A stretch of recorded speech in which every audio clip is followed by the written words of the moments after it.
Hello, my name is Les Brown, Mrs. Mamie Brown's baby boy, and I want to thank you so much for joining us. You know, at this particular time, I want you to, first of all, pat yourself on the back and take the time to thank yourself for becoming involved in a process for looking at your life. If there's ever time that we need to begin to stop and think and assess ourselves, that time is now. I'm going to give you some strategies of maintaining this possibility mindset. I want you to write down mindset maintenance. Mindset maintenance. Let me share something with you. The easiest thing that I do every year is to live my dream. That is, helping people to realize their potential, to step into their greatness, challenging themselves, reinventing themselves, to start their own businesses. I've helped over 400 people earn millions of dollars. The easiest thing I do every year is what I do on a day-to-day basis, going into prisons and juvenile detention centers, teaching young people mindset development, how to become effective communicators, how to dress like a prospect rather than a suspect. Those are the easy things that I do. Let me share with you the most difficult thing that I've ever done in my life, and that was to believe that I could do it. That's the most difficult thing that I've ever done in my entire life. To believe that I, Les Brown, who was born in an abandoned building on a floor in a poor section of Miami, Florida, with a twin brother. We were adopted. We were 6 weeks of age by Mrs. Mamie Brown, and I called myself Mrs. Mamie Brown's baby boy. All that I am and all that I ever hope to be, I owe to my mother. I saw a sign once that said, God took me out of my biological mother's womb and placed me in the heart of my adopted mother.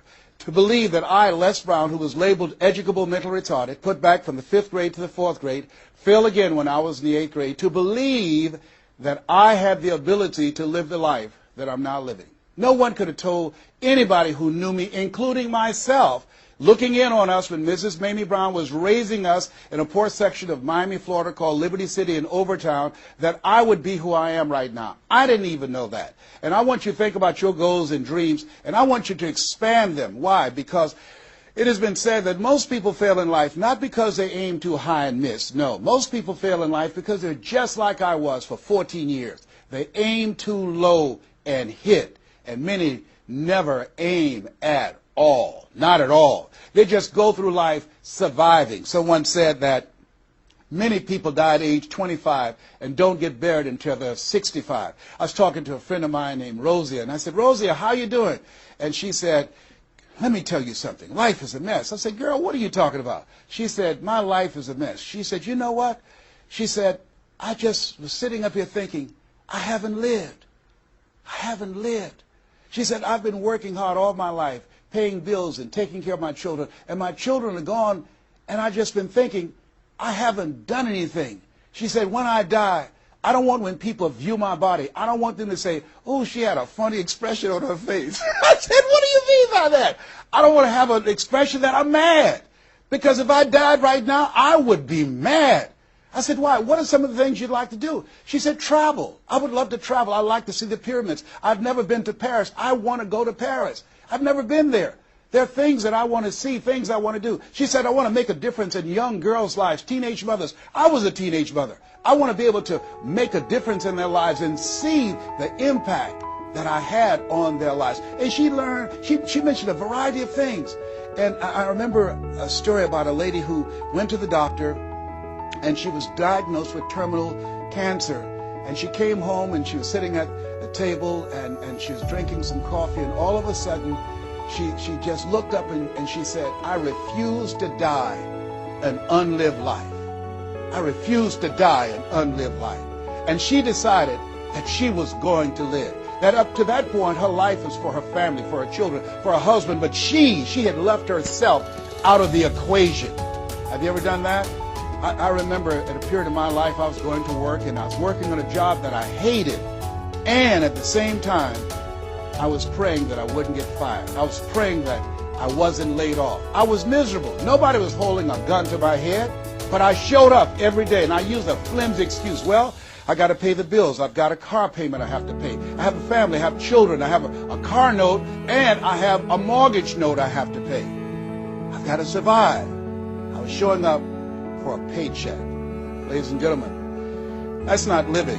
And a friend of mine said, you know when people change? And I said, no. He said, when they get to the point when they say, I've had it. I've had it. I think the only reason that you're listening to me right now, the only reason that you're watching this webinar, that there's somewhere in your heart of hearts, if you said, as you looked at your life, you said, I've had it. And not only have you said, I've had it, but you said also in your heart of hearts, I can do better than this. And let me share something with you. You can.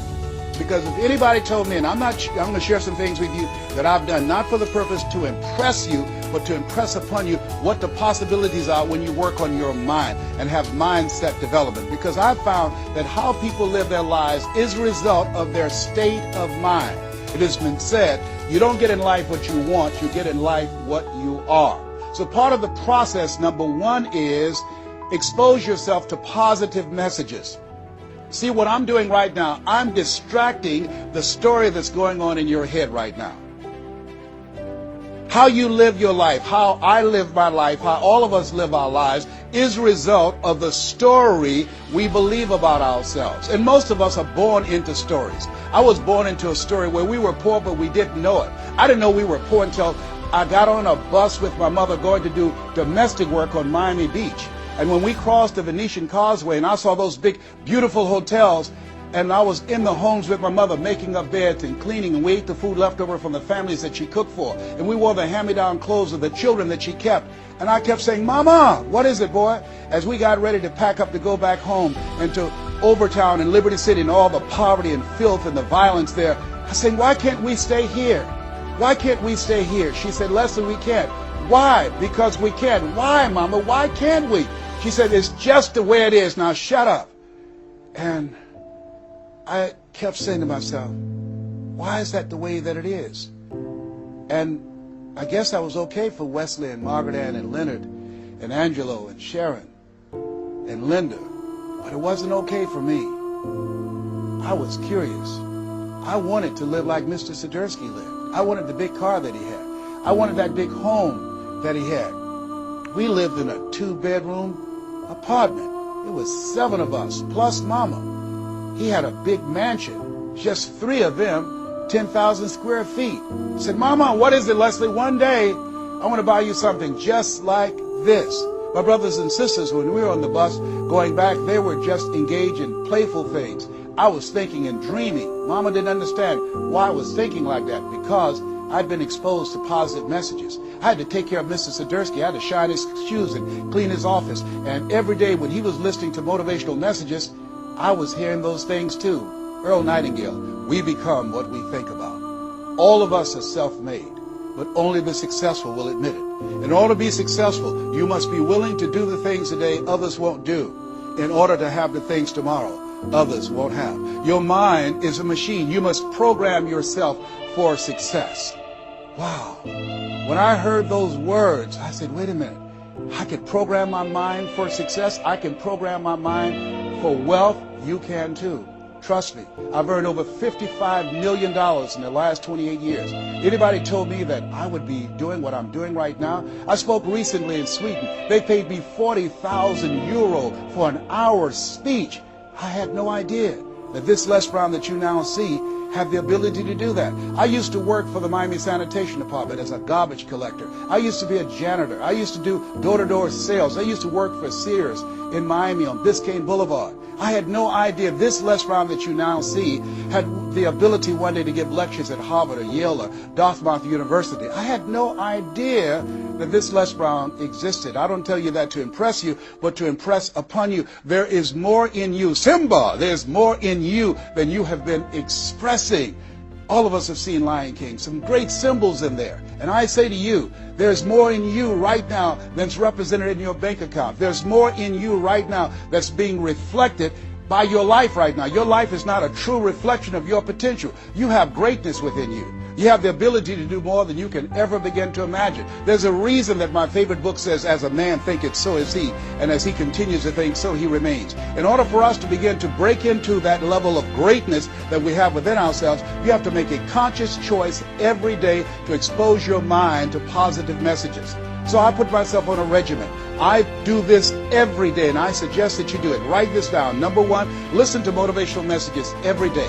If you have Choosing Your Future, a set of tapes, the CDs that we produce, or Creating Your Greatest Life, I guarantee you, if you do what I'm sharing with you right now, for 6 straight months, every day, your life will never be the same again. I guarantee it 100%. You listen every day for 1 hour to creating your greatest life, any of those messages, because faith comes by hearing and hearing and hearing. What it will begin to do is interrupt the story in your mind. It will override the story that you believe about yourself. It will distract all the negative thoughts that you have that's holding you back, that held me back for 14 years.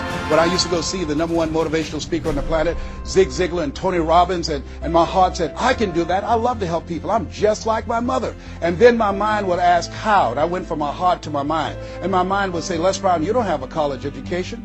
Les Brown, you've never worked for a major corporation. Les Brown, you were labeled educable mental retarded. They call you DT, the dumb twin. You're not as smart as your brother. Have you ever thought about something you wanted to do and you convinced yourself that you couldn't do it? See, sometimes we need to have some external voices. And so by listening to motivational messages, that began to override the negative thoughts that I had about myself in my mind. And it gave me a new story and empowered me and gave me a vision of myself beyond my circumstances and mental conditioning and started me to writing a new chapter in my life.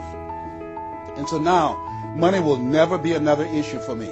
And that was an issue for most of my life because I didn't know what I didn't know and I thought I knew. So one you have to do is that you have to have a mindset development strategy where you are deliberately taking an hour every day listening to a motivational message. Every day. Here's something else.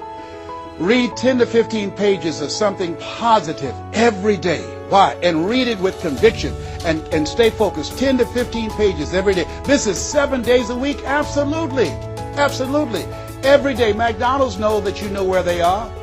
Burger King know that you know where they are. But every day they have some advertising. They have billboards, they have radio, they have television. Why? Because by exposing you to those messages, that will begin to impact your behavior. And it will drive you into the place to purchase what they're advertising. Now you're advertising for your greatness. And faith comes by hearing and hearing and hearing and hearing.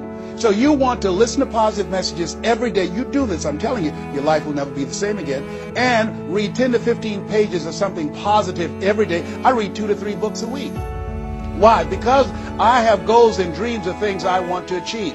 I want my life to count. I want to make a greater impact. At this stage of my life, I'm working on my children's education. A good man leaves a legacy for his children's children. So I'm working on their education at this point in my life. And as I begin to look at myself, in order to achieve more, to do more, I know I have to work more on my mind. And let me give you an example of how this works. The most money I've ever earned in an hour and a half, $260,000. That's the most money I've ever earned in an hour and a half. A lot of people work a whole month and don't do that, or 6 months. Then, this is the next thing I want you to do. I want you to look at your relationships, and I want you to upgrade your relationships. See, MIT did a study, and this study indicated that you earn within $2,000 to $3,000 of your closest friends. Not only did I start reading books every day and listening to positive messages, but I separated myself from my friends who did not have goals and who did not have dreams. Why? Because people rub off on you. It's called a mind virus. You earn within $2,000 to $3,000 of your closest friends. So when you upgrade your relationships, you got to ask yourself the question, who is it that I need to associate with, that I can learn from, that I can grow mentally, emotionally, spiritually, and financially? By aligning myself with another person that I can learn from. And Dr. Dennis Kimbrough said, if you're the smartest one in your group, you need to get a new group. Whoa, think about that. I was the smartest one in my group. Then one person called me who had been admiring me for years and said, Les, I want you to coach me and my trainers on how to tell a story and create value for an audience. And I want to share with you some things. I want to teach you some things, old man. I said, is that right? He said, yes. You always say you're never too old to learn and you're never too young to teach. I want to teach you some things. I said, okay, I'm open to that. Now let me share this with you. He blew my mind. The most money, as I mentioned to you, I've ever earned, speaking to over 8,000 people in Salt Lake City, Utah, $260,000. I did an event with this individual, just over 500 people, because of what I learned from him, because I upgraded my relationships. I earned over $410,000 in an hour and a half. I was excited, but I was also depressed, because I've been speaking for 28 years. And I started thinking about all the money that I left on the table, all the hotels and plane rides, all of the audiences I spoke to, all of the money that I missed out on because I didn't know that I didn't know, and I thought I knew. I was a big fish in a small pond. I can't tell you, if you don't get anything else, you have to look at your relationships and you've got to ask yourself the question, what is this relationship doing to me? And I mean in every area of your life. Never forget, a high school teacher, Mr. Leroy Washington, said, Mr. Brown, if you run around with 9 broke people, I guarantee you, you'll become number 10. Whoa. Think about that. Part of your mindset development, not only listening, not only reading, but you have got to look at your relationships, upgrade your relationships, and continue to evaluate them and make sure they're an asset to you and not a liability. My son John Leslie is a motivational speaker. He has a saying, who should you count on and who should you count out? See, there's some relationships that can start out real positive, and then sometimes we outgrow people. Has that ever happened to you? Have you ever outgrown someone? Somebody you used to be close to, used to be your bosom buddy, and then you haven't been together for a time, and then when you get together, you have absolutely nothing in common. Sometimes that happens with family members. My twin brother, it's a strained conversation because he's talking about, Les, did you hear who died? No, I don't get up reading the obituary column. I'm glad my name is not there. Hello, I don't care. I'm focusing on living. Our conversations are so different. Isn't it interesting how you could be raised in the same family, same circumstances, by the same parents and end up dramatically different? It's called life. Here's the other thing that's very important. Write down the goals that you want to achieve. Write them down. Put them on a 3x5 card. And I want you to use a King James Version Bible and Matthew 7:7. Ask and it shall be given. Seek and ye shall find. Knock and it shall be open unto you. I want you to write that on one side of the card. On the flip side of the card, I want you to write down one major goal that you want to achieve. And you want to read that 3 times a day. 3 times a day. What are you doing? You're hypnotizing yourself. And you're dehypnotizing yourself. What you're doing is you are dispelling the myths and all of the spells that you're living under. I think that a poverty mindset is a spell. I think that people go so far, and because they're mesmerized by life, they unconsciously stop. And you have to break that spell by constant attention. So on one side you read your goal, that one major goal, 3 times a day. Then the flip side, you flip that scripture over. Ask and it shall be given. Seek and ye shall find. Knock and it shall be given unto you. As you read that every day, 3 times a day, I can tell you, amazing things, breakthroughs will happen for you. Now, we're going to take a break right now, and I want you to take the time to think about this one thing.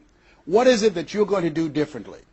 Because in order to do something you've never done, you've got to become someone you've never been. You've got to be willing to give up who you have been to give birth to who you can become. I want you to take the time and write down one radical change that you're going to make about you, and you know if you do that, your life will never be the same again. I mean, one of my main issues that I had to dramatically change about myself was I had to develop courage. I used to go see people do things. I saw speakers on stage. My heart would say, I can do that. But I didn't have the courage to stand up for myself. For 14 years, I procrastinated. For 14 years, I kept myself as a spectator, sitting on the sidelines. And then I saw a speaker, and he was so boring, the room was as quiet as a graveyard between funerals. And I said, whoa, if he can do it, I know I can do it. And because I saw what he did, and his brother-in-law was sitting next to me, and he said, you ought to be that boring and earn the kind of money he earned. I said, how much did they pay? He said, $5,000. I said, $5,000? He's only been talking for about 45 minutes or an hour. He says, that's how much they make. Now, I wasn't earning $5,000 a month. I said, wait a minute. If he can do that, I know I can do that. Have you ever done that before? He gave me courage. And so at that moment, now that was a decision. I didn't have to have his example of somebody that was less talented than I was to give me the courage. I should have had the courage to stand up myself, to believe in my own stuff. But the truth of the matter is, I didn't. And I can't unscramble those eggs. I cannot pull those years back. I cannot recapture those 14 years. Maybe, as my favorite book says, forgetting those things which are behind, reaching forth into those things which are before, and press toward the call of your higher calling. Press toward that mark of your higher calling. And that's what I do. That's what I do every day. I have to continue to work up the courage. I remember going in to do a presentation before a group of educators. I was the only one there without a college degree. And I had to talk to myself. I went into the bathroom and I said, Les Brown, let me tell you something. What do you care about the fact they have MBAs and PhDs? That only means pile high and deep to you, and not any disrespect for credentials. They're very important. But I had to get myself together. Hey, look here, you can't go in there worrying about what they have. Just bring what you have. You got 7 children you got to take care of. You got a mother you have to take care of. And you have something to say. You have some talent. You have some abilities. You've got to believe in yourself. You got to stand up. You can't punk out now. You can't fold now. See, sometimes you have to talk to yourself. It might be the most intelligent conversation you will ever have, talking to yourself. So that radical change, it doesn't happen overnight. You can make the decision, but you've got to stay on top of yourself every day to come from and live your life from a place of power, courage, and faith, as opposed to being a volunteer victim, as most people are, volunteer victims. Here's something else. Get an accountability partner. Get someone that's like you, a like-minded, like-hearted person, that you have similar goals and dreams, and you hold each other accountable, and you talk with each other on a regular basis. And if you can, join a mastermind group of other supportive mindsets of individuals who are working to improve themselves, who are stretching and challenging themselves. And here's something else, a worthwhile investment. Find yourself a coach. Find someone in your industry, find someone in your area of interest that you can invest in yourself and have an accountability coach. I have a coach. I spend over $100,000 a year on my personal growth and development, on my coach. Why, Les? You're Les Brown. You were selected one of the top 5 speakers in the world. You got the highest award from Toastmasters International and the National Speakers Association. You're one of the highest paid speakers in the world. Why would you need a coach? If you ever watch Tiger Woods, who everybody would say arguably one of the greatest golfers on the planet today, whenever he swings, you will see him look at the ball, and then he'll look to the right to look at his coach. If Tiger Woods needs a coach, what do you need? What do I need? Here's something I can tell you that I know. You can't see the picture when you're in the frame. You can't see the picture when you're in the frame. Most people fail because they don't know that they don't know, and they think they know. Einstein said, the thinking that has brought me this far has created some problems that this thinking can't solve. See, what got you where you are right now? Your best thinking has produced the level of money that you have, your level of accomplishment, the growth of your business, or the lack of. Your best thinking has produced that. Own that.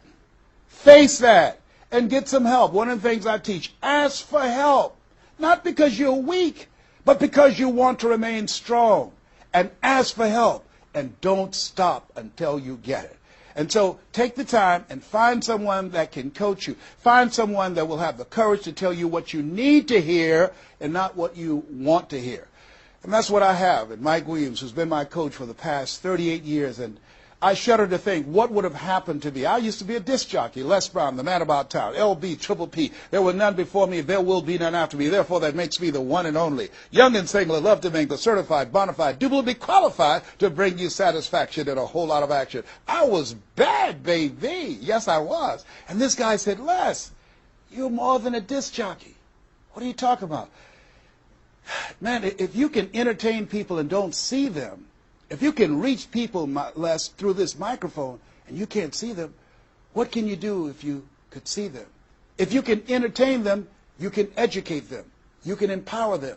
If you can be Les Brown, the man about town, and you can swim to the bottom of the deepest ocean or climb to the mountain, the top of the highest mountain, no matter where you go, they'll be talking about me, LB, Triple P. If you can come up with all of that kind of gobbly-gob garbage, What could you do if you sat down and you started thinking and doing editorials about things that's maintaining our detriment? What could you do to inspire people to register to vote? What could you do to begin to impact public policy? You've got to get a larger vision of yourself. I said, Mike, I never thought about myself in that way. See, has anybody ever seen something for you that you didn't see it for yourself? I didn't see that for myself. Maybe that's why my favorite book says, eye has not seen, ear has not heard, nor has entered the heart of mankind what God has in store for you. Because of what he saw in me, he inspired me. He gave me a vision of myself beyond my circumstances, beyond my mental conditioning, and beyond the job where I was, because I thought I was just a disc jockey. I love that. I'm master of microphone. You drop me in any city, I can master a microphone. I can turn a city upside down with a microphone.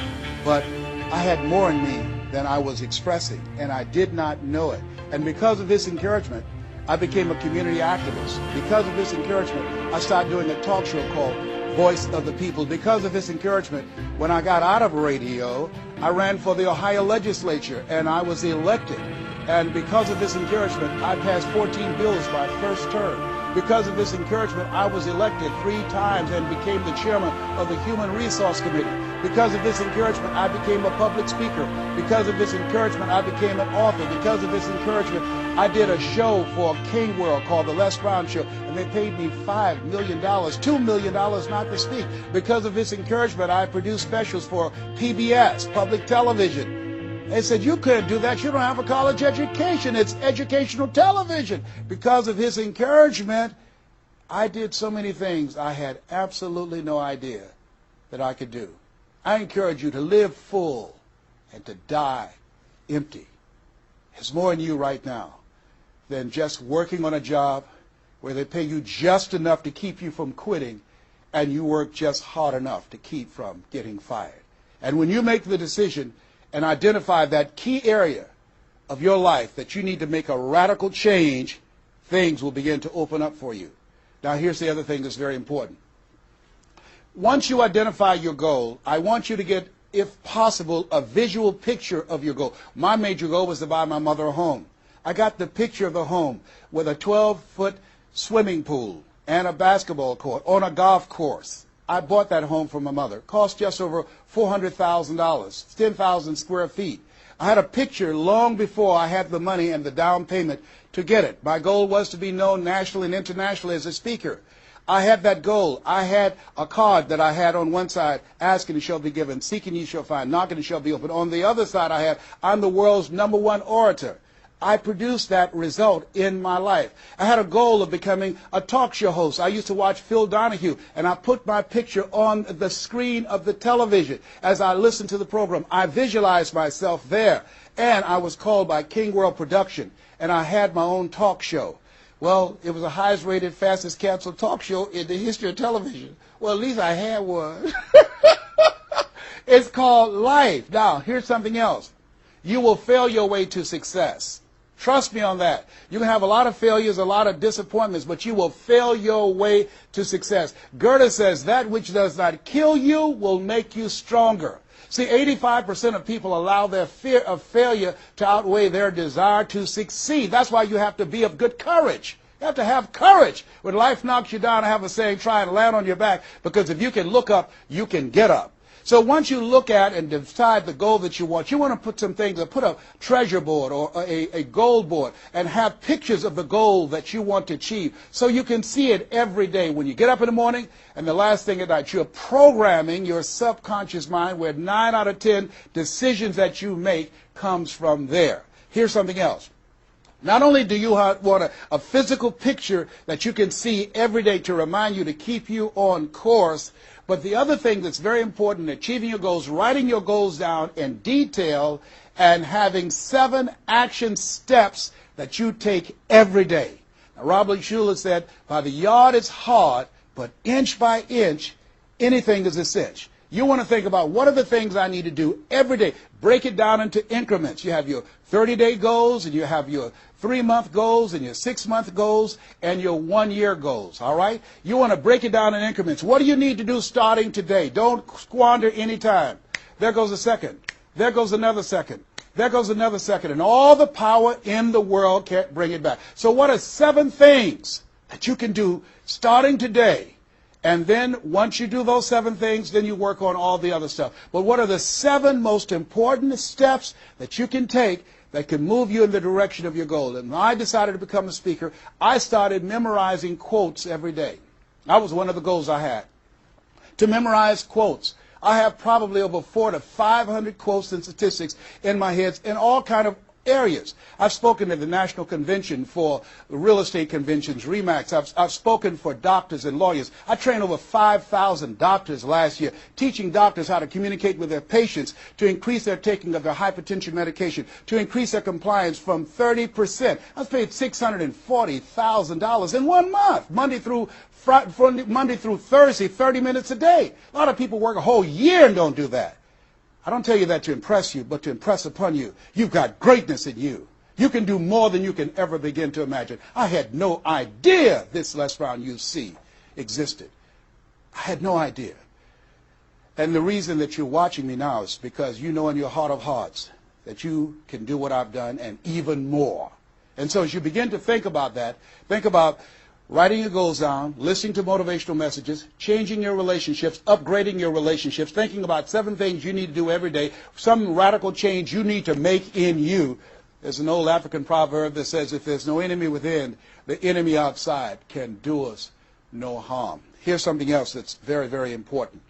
As we talked about having a personal coach, the next thing that's important about reaching your goals is this.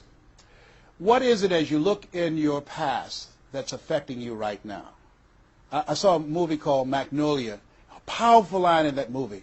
And the movie said, we might be through with our past, but our past is not through with us.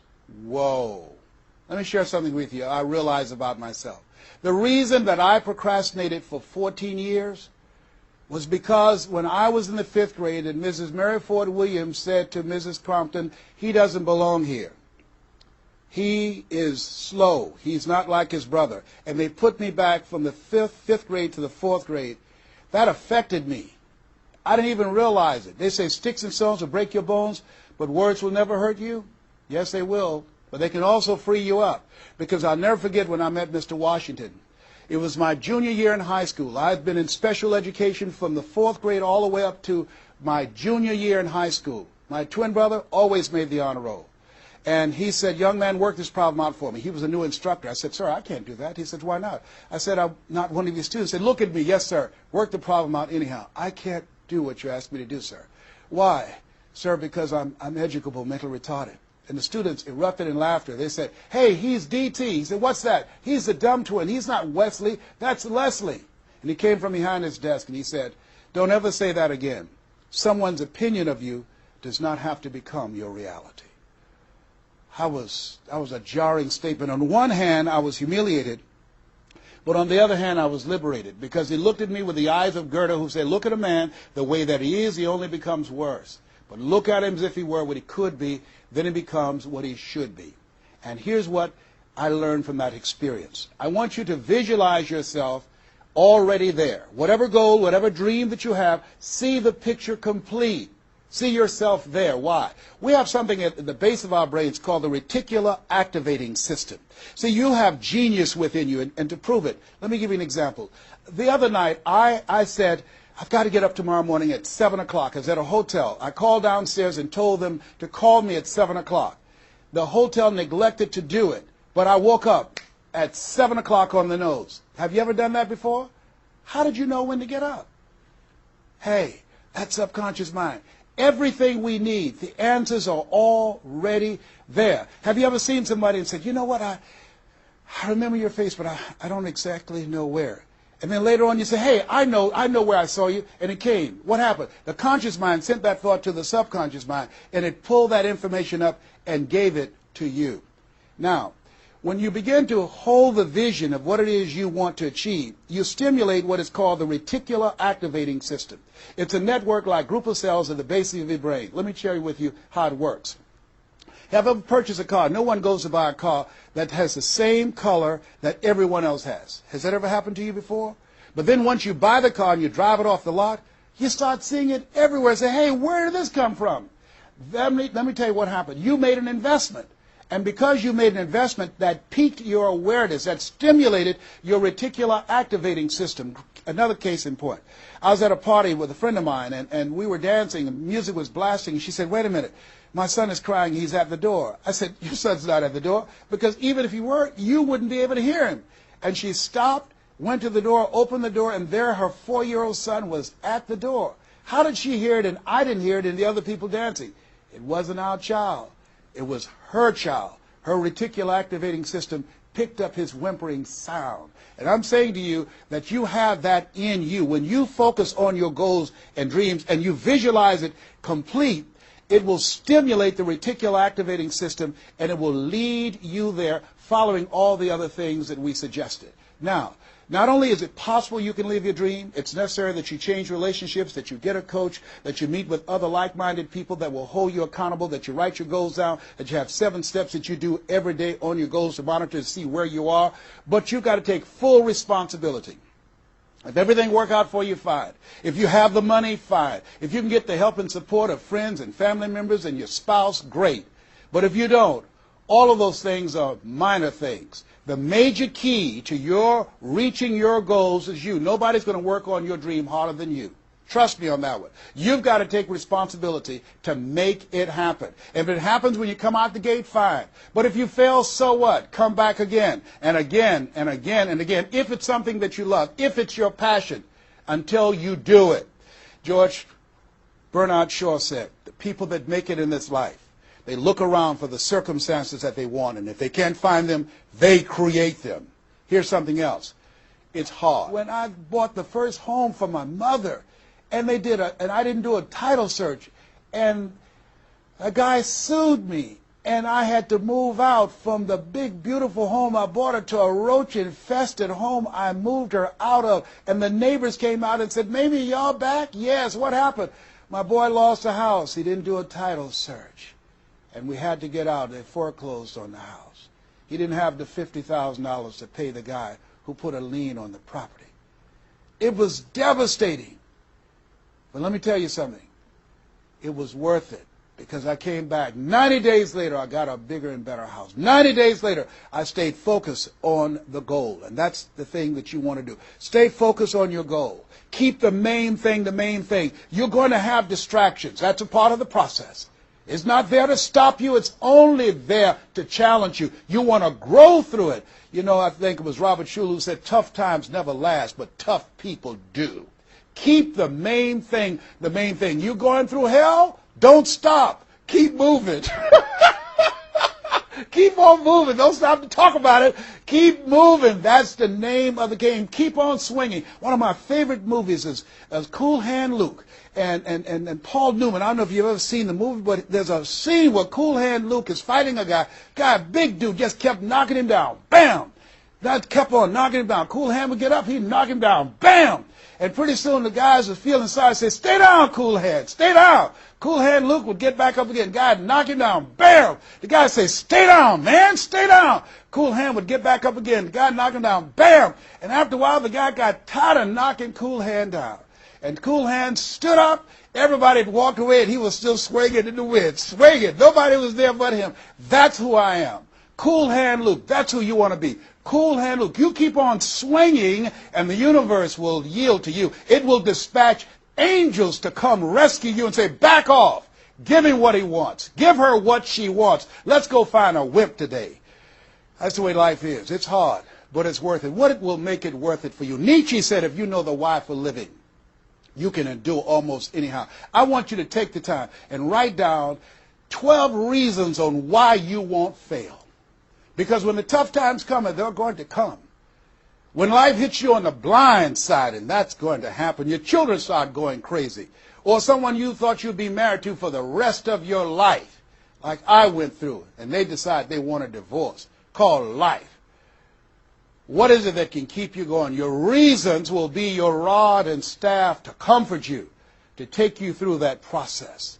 I can tell you it's possible. You can live your dreams. It's necessary that you surround yourself with people you can learn from and grow from, that you write your goals down, you work on them every day, that you have a made-up mind, I am going to make it. It's necessary that you constantly work on yourself, reading positive material, listening to positive material, going to seminars and workshops, investing in yourself, getting a coach. And it's you. You've got to take personal responsibility to make it happen. Don't see yourself as a victim. And it's hard. It's hard. Changing your life is hard. Getting up, working when you're in pain is hard. It's hard. It's hard. Working when you are trying to make something happen for you and the family, and you go home and you're facing a living hell, where you need to refuel and replenish yourself mentally and emotionally and spiritually, and you got a battle in your home base. It's hard to keep your spirit up. It's hard. And people don't see the vision. They don't believe in you. They say, oh, you can count on me, and they're not there. They just lied. They're only there when they need you. It's hard.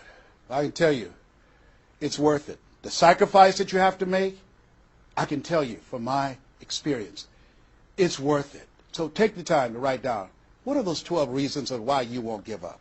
What is it that will make it worth it for you? And once you find that, you will create some momentum in your life, and then it's done. It's done. Stick a fork in it. It's done. Here's something I want you to keep in mind. Life is a fight for territory. It's a fight for territory. And once you stop fighting for what you want, what you don't want will automatically take over. I want you to read that. I want you to memorize that. I want you to put it someplace where you can see it. I want you to keep that in mind. Life is a fight for territory. And once you stop fighting for what you want, what you don't want will automatically take over. Once you stop fighting for financial freedom, I am cancer-free, I'm debt-free, and I'm drama-free. I have the faith to call forth those things that be not as though they were. I'm fighting for my peace of mind. I'm fighting for my freedom. I'm fighting for my children's children's children. I'm fighting to create a brighter tomorrow. I'm fighting to make a difference in life. I'm fighting to make my print, to leave my mark. I refuse to die unlived life. And that's what you are doing right now. You're saying to yourself, I refuse to die an unlived life. I want my life to count. I want my life to mean something. I want not to be a burden to anybody. I want to control my own future, to write my own check, to control my own destiny, to do what I want to do when I want to do it, not to answer to anyone else but myself. You have it like that. The only reason you're watching it is because we're cut from the same cloth. We're branches of the same tree. The only reason you take the time to invest in your time, your money, and your energy, just stay here and focus right now. Because you feel me in your heart. Where your heart is, there your treasure is also. As a man thinketh in his heart, so is he. And I say to you, keep in mind what I said. Life is a fight for territory. Once you stop fighting for what you want, what you don't want will automatically take over. Jim Rohn said something I love. He said, when the end comes for you, let it find you conquering a new mountain, not sliding down an old one. No. Life is too short and unpredictable, as Helen Keller would say. Eat the dessert first. Don't let it find you sliding down the same mountain. I don't know what your goals are. I don't know what your dreams are. Here's what I know about you. You have greatness within you. Here's what I know about you, and I don't even know you, but based upon my own experience, you were chosen on purpose, for a purpose, 1 out of 400 million sperm. You have greatness within you, but greatness is a choice. It's not your destiny. It's a choice that you have to make every day. Choose ye this day whom ye shall serve. The mediocre part of yourself, or the greatness that you were chosen for.